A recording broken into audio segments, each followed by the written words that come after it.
Essa é a história real de uma doce garota chamada Araceli, que foi vítima de um crime bárbaro que chocou o nosso país em 1973. E nos dias de hoje continua sendo um caso misterioso. Olá, meu nome é Zeni Martins e vamos para mais uma história emocionante, porém trágica. Vamos ao caso Araceli. Araceli era uma menina de 8 anos de idade quando foi vítima desse crime brutal. E segundo as investigações da época, ela foi alvo da cobiça de jovens ricos e delinquentes que a vigiavam em torno de sua escola. Eles chegaram a tentar lhe enviar sorvete e uma boneca de presente, dizendo que estavam de olho nela. Araceli Cabreira Sanches Crespo era filha de um eletricista espanhol Gabriel Crespo e da boliviana radicada no Brasil, Lola Sanches.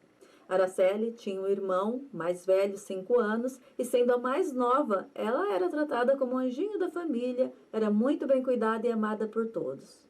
O dia 18 de maio de 1973 parecia uma sexta-feira igual a todas as outras, completamente normal. Araceli se arrumou e foi para sua escola. Ela estudava na escola São Pedro, no bairro Praia de Suá, em Vitória.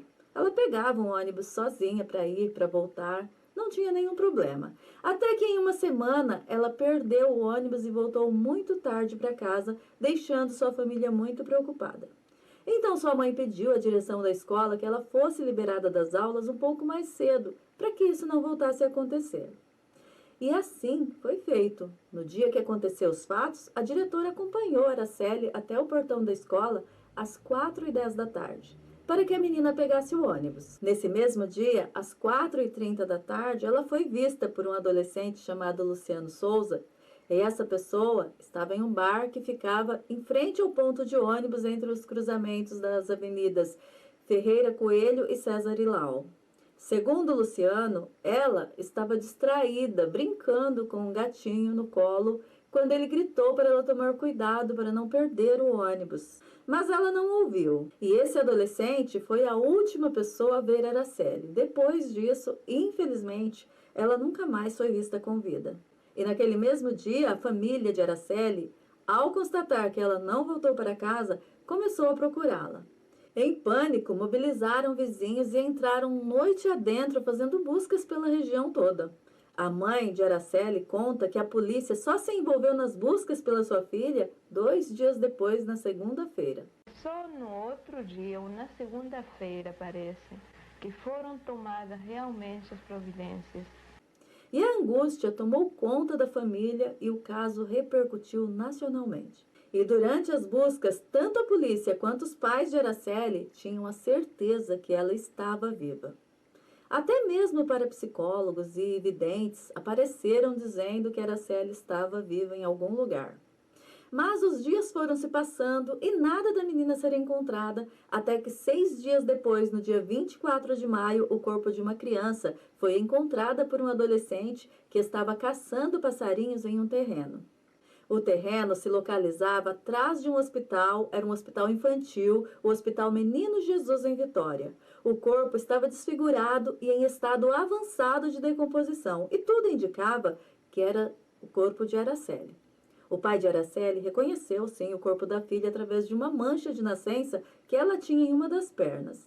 Já a mãe foi impedida de ver o corpo porque estava em terrível estado de decomposição e ela não suportaria.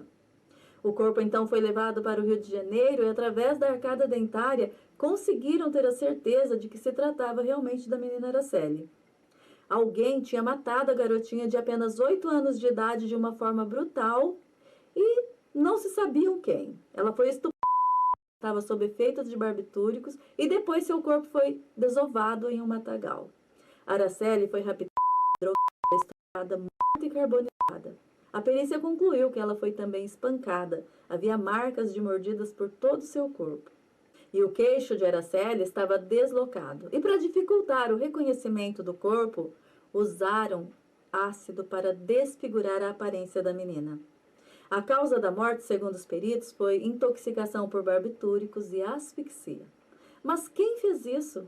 Quem foi o autor dessa barbárie? Quais foram as motivações para cometer um crime tão brutal contra uma criança indefesa? Esse caso ficou conhecido em todo o Brasil e as fotos da menina passaram a estampar os principais jornais do país, causando grande revolta. E a população pedia por justiça. A polícia, então, começou a investigar o caso e as testemunhas e os primeiros suspeitos começaram a aparecer. Durante as investigações, houve muitos depoimentos confusos que misturavam fatos e boatos, até que, finalmente, o promotor Volmar Bermudes apresentou a denúncia que envolvia 3 principais suspeitos e uma teoria sobre o que teria acontecido. Diante dos fatos apresentados pela denúncia do promotor, a justiça chegou a 3 principais suspeitos: Paulo Constantin Elau, de 27 anos, Dante de Barros Michelini, de 23 anos, conhecido como Dantinho, e o seu pai, o Dante de Brito Michelini, de 53 anos de idade. Filhos e membros de 2 famílias ricas e influentes do estado do Espírito Santo. Os Michelines estão entre os maiores proprietários de terras do estado, com interesses também na indústria e no comércio. E os Elau estão entre os maiores comerciantes no segmento de hotelaria e no ramo imobiliário. Bom, a versão da morte da menina apresentada pela acusação é que Araceli foi raptada por Paulo Elau e Dantinho, que estavam no bar em frente à parada de ônibus onde a menina estava. O bar pertencia ao pai de Dantinho, Dante Michelini, e segundo o promotor do caso, os dois viram várias vezes a menina indo pegar ônibus e bolaram um plano para sequestrar a menina. E segundo a denúncia, Paulo e Dantinho estavam vigiando a menina e a cobiçavam muito por ela ter um corpo desenvolvido para a idade dela. E eles eram conhecidos por assediar meninas mais novas. Eles costumavam fazer festas em um dos apartamentos da família, festas regadas a muitas bebidas alcoólicas, e costumavam levar meninas mais novas para essas festas e lá elas eram abusadas. Esse fato era conhecido por todos, mas ninguém denunciavam porque eles pertenciam a famílias muito ricas e influentes. E assim, eles se julgavam intocáveis e faziam o que queriam na cidade. Era costume deles passarem de carro em frente às escolas para observar as meninas e escolher a sua próxima vítima. E Araceli, infelizmente, foi vista por eles. E segundo o depoimento de testemunhas, Paulo ficou obcecado por Araceli e teria pedido para uma amiga que ela entregasse um sorvete a Araceli, dizendo que era um presente do tio Paulinho. Em outra ocasião, ele voltou a pedir para essa amiga que levasse um outro presente para Araceli, e dessa vez era uma boneca, que supostamente ele havia comprado para alguém que ele estava de olho.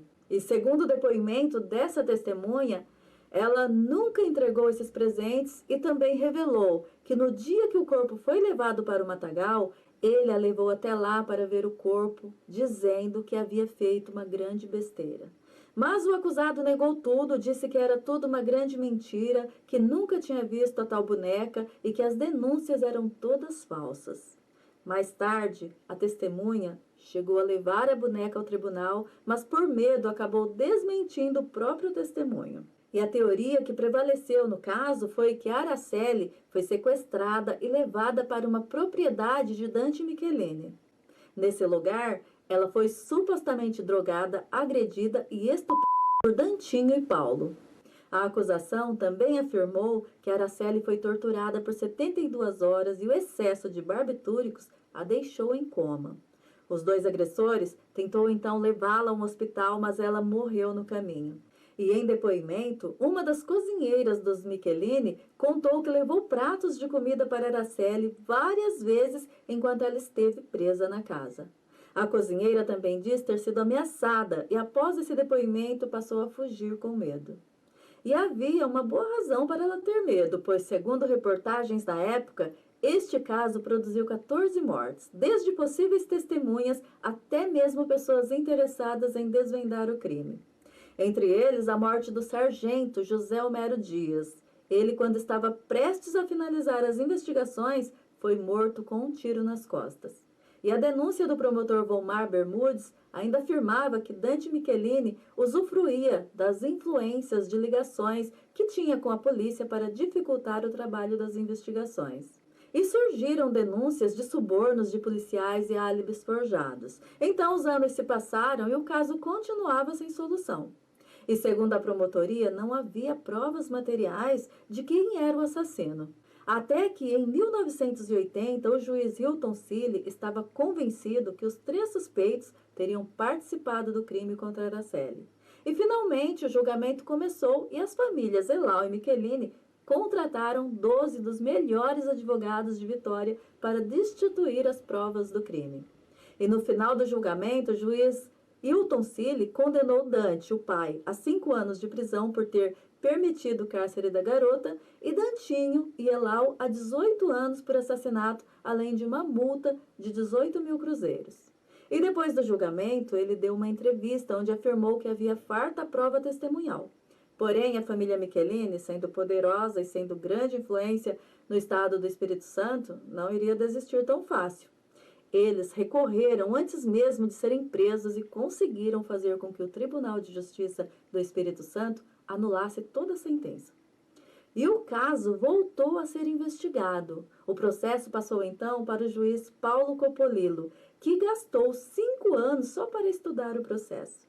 E por fim, ele escreveu uma sentença de mais de 700 páginas que absolvia os acusados por falta de provas.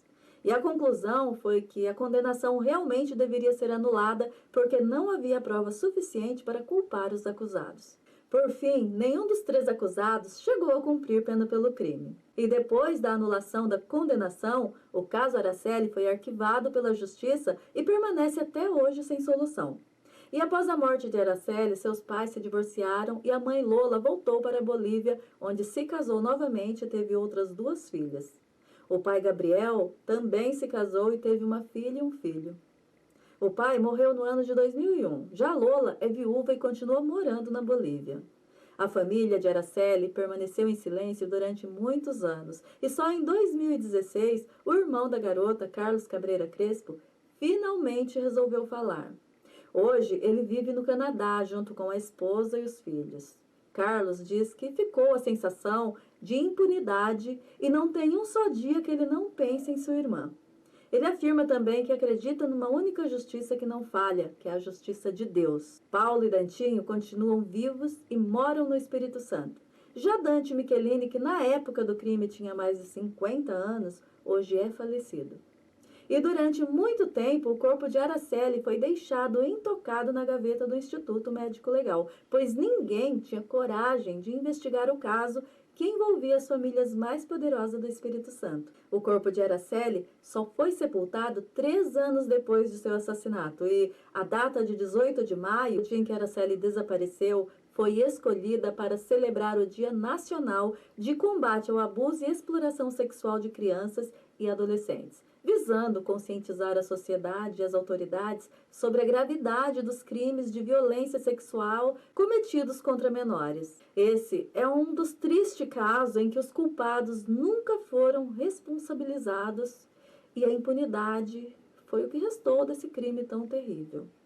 Os acusados desse crime tornaram-se senhores acima de qualquer suspeita.